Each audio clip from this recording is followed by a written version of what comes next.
বিপর্যয়ের পর উত্তরবঙ্গের বাঁধগুলোর কি অবস্থা? জলপাইগুড়ি জেলাতেই খবর পাওয়া যাচ্ছে বন্যায় শুধুমাত্র 120টি জায়গায় বিভিন্ন নদীর বাঁধ ভেঙেছে। ময়নাগুড়ি রামগুড়ি এলাকায় জলঢাকা নদীর বাঁধ ভেঙেছে 5টি জায়গায়।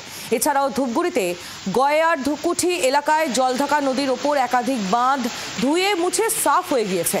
কোচবিহারের মাথাভাঙায় গিলাইডাঙ্গাতেও নদী বাঁধ ভেঙেছে। নাগরাকাটায় টানাটানি সেতু ভেঙে পড়ায় পাশাপাশি উড়ে গিয়েছে দুটি গাইড বাঁধ।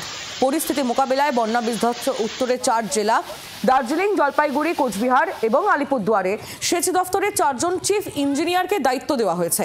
তারা সরেজমিনে ক্ষয়ক্ষতি পরিদর্শনও করেছেন। বেশ কিছু জায়গায় যুদ্ধকালীন তৎপরতায় বাঁধ মেরামতি এবং বাঁধ নির্মাণের কাজ শুরু হয়েছে।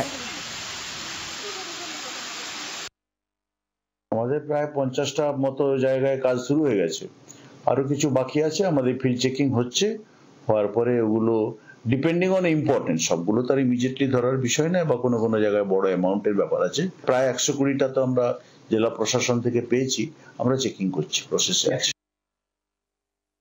আমাদের অনেকগুলো যেটা এনভায়রনমেন্টের কাজগুলো সব জায়গায় শুরু হয়ে গেছে। যেটা আমাদের ব্রিজ কানেক্টিভিটি ছিল মোটামুটি এখন অনেক জায়গায় যেখানে পার্মানেন্ট স্টেশন হয়নি কিন্তু টেম্পোরারি স্টেশন, ওখানে অনেকগুলো আমরা কানেক্ট করতে পেরেছি। দাসপাড়া আছে, কলাপাটা আছে, ওখানে এইসব জায়গাতে আমাদের বাসের সেতু ওখানে করে দিয়েছি। প্লাস আমাদের যতগুলো পার্মানেন্ট আছে ওসবগুলো আমাদের এস্টিমেট তৈরি হয়ে এখন টেন্ডার করে ওটা কাজগুলো হবে। আমাদের ট্রান্সফিভার এখনো চলছে, আমাদের গ্লোবাল কিচেন এখনো চলছে, ময়নাগুড়িতে চলছে, ধূপগুড়িতে চলছে, নাগরাকাটাতে চলছে।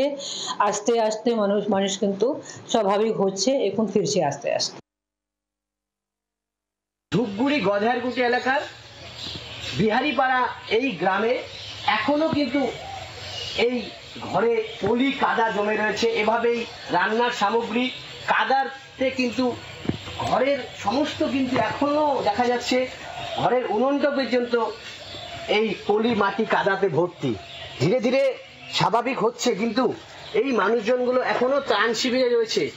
এইভাবে কিন্তু উঠোনে যেমন কাদা পলি বালিতে ভর্তি, তেমন বাড়িতে ধীরে ধীরে তারা তৈরি করার চেষ্টা করছে ঘরে ঢোকার। কিন্তু এখনো এই মানুষগুলো ত্রাণ সামগ্রী বিভিন্ন ক্যাম্পে যাচ্ছে এবং এই ত্রাণ সামগ্রী দিয়েই তাদের কিন্তু দিন যাপন চলছে।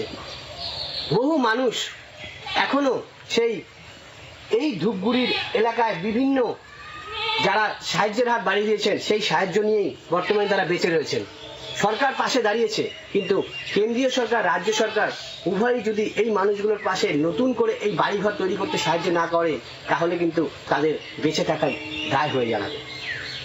ধূপগুড়ি থেকে প্রদ্যুৎ দাস, জি 24 ঘন্টা। বাংলার আওয়াজ, বাঙালির আবেগ, জি 24 ঘন্টা।